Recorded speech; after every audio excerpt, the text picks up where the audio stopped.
Soulja Boy, big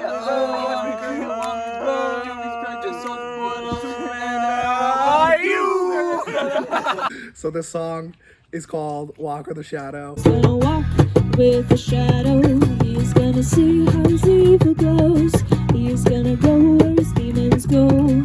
He's gonna find all the things to know. The chorus is pretty much like the summation of the song's message. It was kind of based off of this idea that I found really interesting. There's this fella way back when in the old days named Carl Jung, and he essentially is sort of like the godfather of modern psychology. One of his most famous ideas is this thing called the shadow, which is kind of like this little compartment in your brain, right? Everything about you that you don't like recognize about yourself, it's kind of like all the things about yourself that you hide from yourself. Everyone has one because everyone lies to themselves, let's be real. He believed that one of the only ways to like really start improving yourself is to kind of integrate the shadow self, which is really pretentious, but essentially just means like, be real with yourself, dude. That's the idea of the song, walking with your shadow. It's to kind of integrate your worst qualities into yourself, or at least be honest with yourself about your shittiest qualities. But I don't have any of those, so it's not about me at all.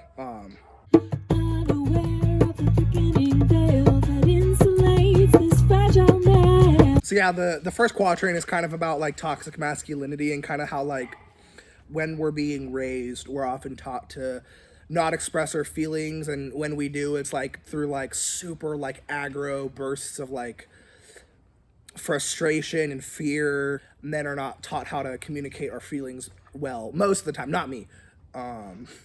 The unaware of a thickening veil line, that specifically is kind of me kind of warning other dudes, like the longer you go without addressing that quality in yourself, the worse it's going to be later on in your life. Sunset shines and strikes a frame.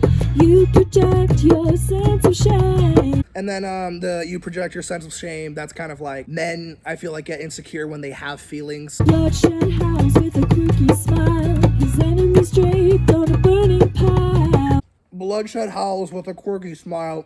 So that's just me being dramatic. But it's kind of a sick line. If I have to make some shit up about it, I guess I'd say like your average like white suburban liberal type is more or less the same as like your average like MAGA chud.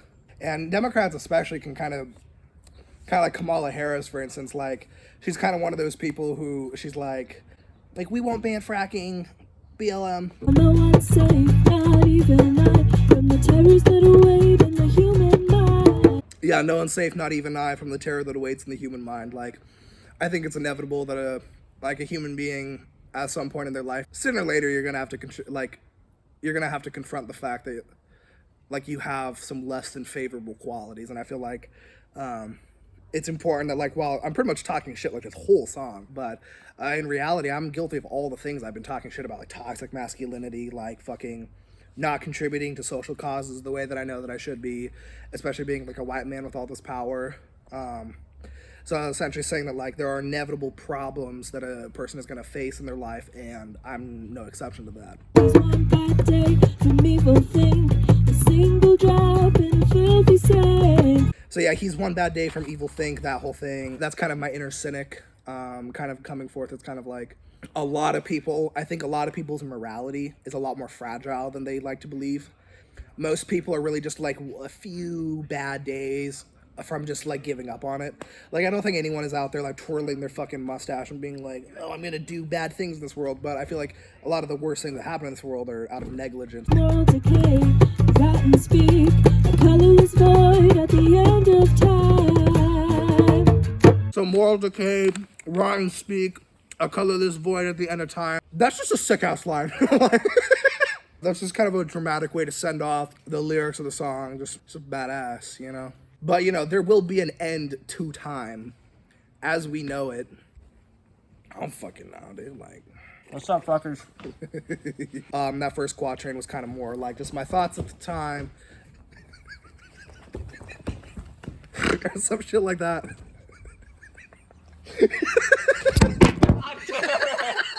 It's my beautiful face in here, so like, that's what counts. Yeah, you're the sex appeal. Facts.